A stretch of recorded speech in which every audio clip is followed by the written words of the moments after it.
Avez-vous déjà eu l'impression que le passé a la main mise sur votre présent, vous entraînant chaque jour qui passe ? Ne t'inquiète pas, tu n'es pas seul. Beaucoup d'entre nous portent avec eux des blessures qui nous freinent d'une manière dont nous ne nous rendons peut-être même pas compte. Si vous êtes prêt à vous libérer des chaînes des blessés vivants et à avancer vers un avenir meilleur, alors rejoignez-nous dans ce voyage d'exploration et de découverte. Travaillons ensemble pour comprendre comment nos expériences passées façonnent notre estime de soi, nos relations interpersonnelles et notre capacité à grandir en tant qu'individu. Fort de cette connaissance, embrassons la guérison et la libération, en laissant derrière nous les fardeaux d'hier. Alors rejoignez-nous maintenant alors que nous nous engageons sur le chemin d'une vie libérée des fantômes du passé. Commençons. Pour commencer, regardons ce que beaucoup d'entre nous, les femmes, vivant blessées, portons en elles. Beaucoup d'entre nous sont alourdis par un bagage émotionnel, une grosse valise ou un panier rempli de blessures passées résultant de relations toxiques ou de violences émotionnelles.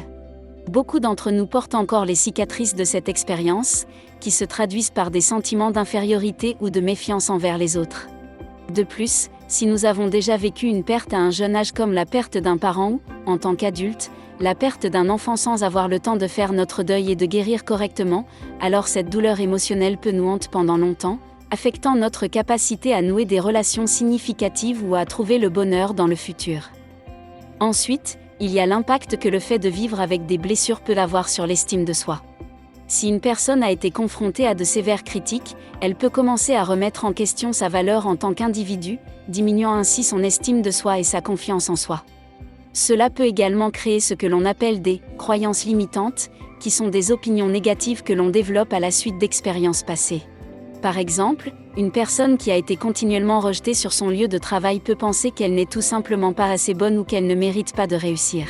De même, quelqu'un qui a vécu plusieurs amitiés brisées ou des relations ratées peut supposer qu'il ne peut pas faire confiance à ses relations et qu'il est dangereux de nouer des liens étroits. Ne voyez-vous pas à quel point des blessures non résolues peuvent nuire à l'estime de soi d'une personne ? Les cicatrices émotionnelles du passé peuvent alors créer un obstacle à la vie heureuse dans le présent. Lorsque nous transportons avec nous la douleur ou le traumatisme non résolu de nos expériences, cela a un impact émotionnel qui nous empêche de nous engager pleinement dans la vie. Pensez à la personne qui a été profondément blessée par une relation antérieure. Cette douleur peut persister sous forme de tristesse, de colère ou de méfiance, qui peuvent toutes entraver la capacité d'une personne à s'ouvrir à de nouvelles opportunités ou relations. Ou prenons par exemple une femme qui a vécu une trahison traumatisante, elle pourrait se sentir incapable de faire à nouveau confiance, ce qui rendrait difficile pour elle de trouver le bonheur et la paix dans le moment présent. Mes sœurs, ne voyez-vous pas à quel point le fait de vivre blessé peut rendre difficile l'établissement et le maintien de relations saines ou de liens avec ceux de votre environnement ? Quelqu'un qui a trop peur de s'ouvrir et d'être vulnérable, en raison de blessures émotionnelles passées, peut rater l'occasion de nouer des liens profonds et significatifs avec les autres. Il pourrait également éviter de prendre des risques qui pourraient conduire à l'épanouissement personnel et à l'évolution professionnelle. Mes chers, il s'agit des opportunités que nous manquons lorsque nous sommes blessés et avons peur d'avancer vers les choses qui nous apportent de la joie. Les opportunités de croissance, de bonheur et d'épanouissement sont sacrifiées lorsque nous évitons nos passions, nos désirs, nos espoirs, nos rêves et nos aspirations pour la vie, tout cela parce que nous vivons blessés. Pouvez-vous imaginer ce que ce serait pour une femme qui a trop peur pour poursuivre ses rêves, parce qu'elle a déjà été brûlée ? Elle ne connaîtra peut-être jamais l'épanouissement d'une carrière qu'elle aime, ni l'impact formidable qu'elle pourrait avoir sur son village ou sa communauté. Et enfin, il y a la tension émotionnelle qui accompagne le fait de vivre une vie blessée. Des choses comme la tristesse perpétuelle, la peur, la colère, l'anxiété ou même la dépression peuvent empêcher une femme de trouver de la joie dans sa vie quotidienne. Cette détresse émotionnelle peut entraîner des conditions physiques telles qu'une hypertension artérielle, des problèmes digestifs et un système immunitaire affaibli. Tout cela peut affecter sa qualité de vie et augmenter les coûts des soins de santé. Alors, comment pouvez-vous passer de la vie blessée à la vie que vous désirez, une vie de joie, d'épanouissement, de confiance, de paix et d'amour ? Pour commencer, et nous l'avons déjà dit, accordez-vous la même compassion et la même gentillesse que vous accorderiez à un ami. Mes chers, comprenez que c'est normal d'avoir des blessures, personne ne peut survivre à cette vie sans elles, mais arrêtez de vous blâmer. Au lieu de cela, pratiquez un discours intérieur et des affirmations positives pour vous libérer et nourrir votre estime de soi. Ensuite, veuillez contacter un réseau d'assistance de confiance. Les amis, La famille ou les groupes de soutien peuvent offrir un espace sûr où vous pouvez partager vos sentiments et vos expériences. L'aide professionnelle de thérapeute ou de conseiller peut également être extrêmement précieuse. Ensuite, assumez vos sentiments et exprimez-les de manière saine. Cela peut inclure la tenue d'un journal, qui est l'un de mes favoris, la pratique des arts créatifs ou l'utilisation de votre passe-temps comme moyen d'expression personnelle.